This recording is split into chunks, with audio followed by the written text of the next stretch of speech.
All life form strives to the max of its potential except human beings. All life form strives to the max of its potential except human beings. How tall will a tree grow? As tall as it possibly can. You never heard of a tree growing half as high as it could. No, trees don't grow half. A tree drives its roots as deep as it can, reaches as high as it can, produces every leaf it can, every fruit it possibly can. To the max. Every life form strives to the max, except human beings. Now, why not human beings? Jot this down. You've been given the dignity of choice. You're not a robot. You don't have to repeat this year the same as last year. You can tear up last year's plan, develop a new plan.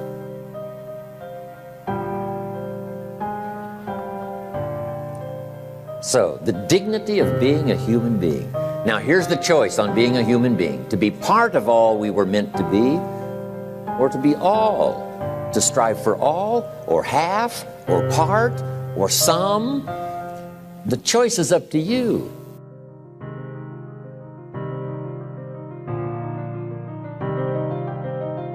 Life is not just the passing of time. Life is not just the passing of time.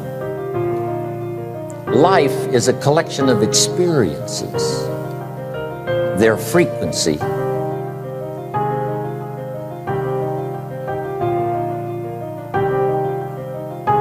and their intensity.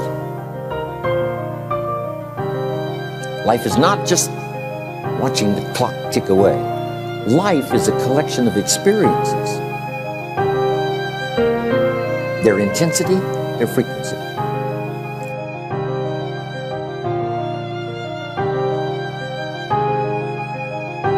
When should you start the day? As soon as you have it finished. Plan the day the best you can, leaving plenty of room for improvising and surprises and all the stuff that happens during the course of the day. But if you've planned a good, productive day, now you start that day, you can't believe how much more valuable your time will be. Don't start the day until you have it finished. Now here's the next one. Don't start the week until you've had it finished. Now to lay out a week is a pretty good challenge. Next, don't start the month until you have it finished. The places to go and the people to see and the productivity and the sales and the customers and the development and all the rest of what you want to accomplish during the course of 30 days. Don't start the month till it's finished. And then here's the big one. This is really challenging. Don't start the year until you have it finished. To the best of your ability. It can't be finished like minute by minute. And it might get all upset. It might get torn up and you do a new one. You make so much progress the first 90 days that now you've multiplied it all by 2, by 3. Because that happened to me. I thought, wow, this is going to be a great year. By the time I'd finished the 3rd month, I'm rolling, I'm soaring. So many things are happening, I revised my whole year's plan.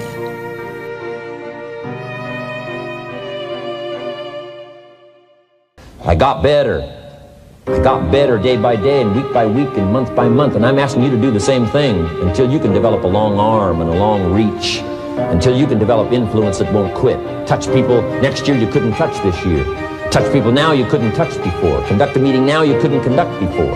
Heart and soul now mixed in there that wasn't there, missing before. I'm asking all of you to get better in spite of the winters, in spite of the downturn, the money downturn, the social downturn, the personal downturn, whatever it is. Just get stronger. Get better.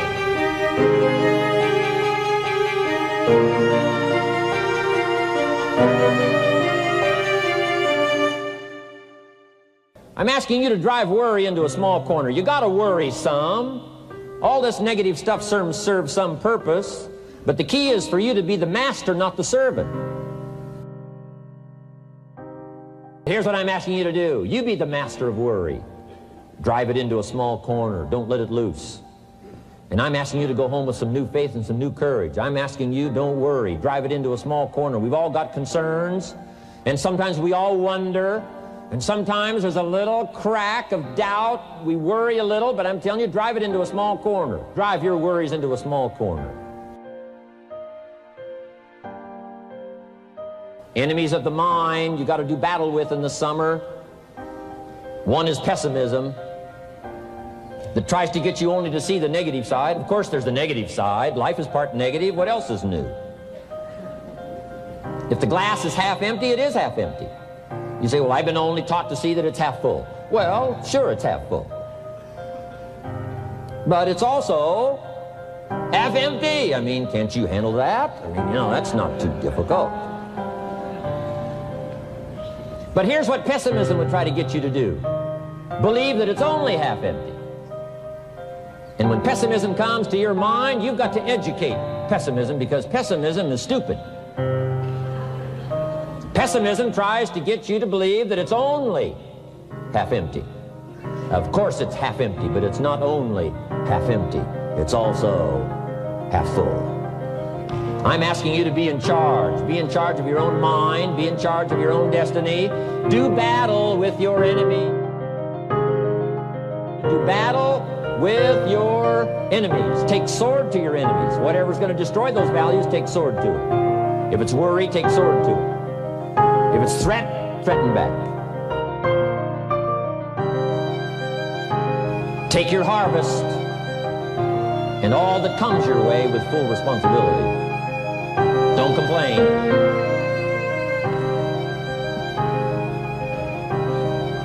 That fourth season, complaining, telling you, could ruin all of your chances.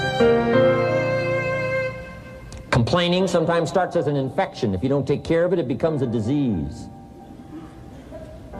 Do battle with it.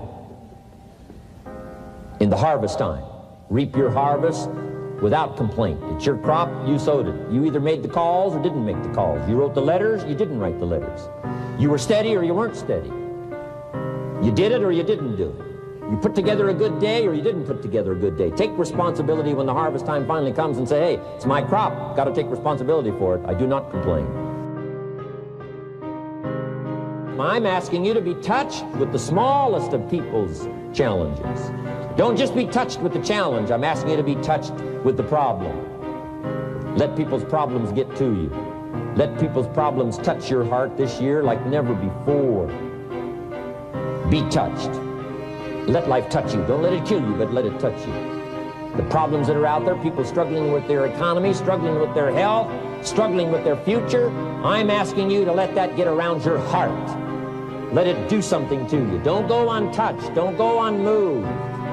When you walk out of here, open yourself up. Don't build up the walls. The same wall that keeps out disappointment, keeps out happiness and opportunity. Take the walls down. Let yourself be touched by what's going on out there. Let sad things make you sad, as well as happy things make you happy. Let your heart get touched. What a next year you could have if you pay more attention this year. Soak it up, gather it up, and reflect at certain times what's going on and what's happening. And this year will take a more powerful place in your experience. People will not believe the words you've chosen. They will not believe the heart and soul that you've mixed with words. They won't believe the power you've got. We've got this extraordinary opportunity now. Let us not keep it. Let us share it. Let us reach out with a long reach, a strong reach, an unprecedented reach. Let us reach out and touch people not just with our opportunity. Let's touch people with our lives. Let's touch people with our experiences. Let's touch people with our heart and soul. But here's what I did. I worked around the clock, so that I would make up in numbers what I lacked in skill. When you're new, you make up in numbers what you lack in skill. Now, when you become more skillful, the numbers can go down. But at first, if you want to compete or if you want to really get good, you've got to put in the numbers. I'll tell you what's really going to serve you well, and that's the excitement you feel inside that isn't even probably expressed on the outside, the excitement that runs deep, the excitement that stirs commitment, the excitement that stirs courage. Give me the chance, and I will get the job done. That kind of excitement.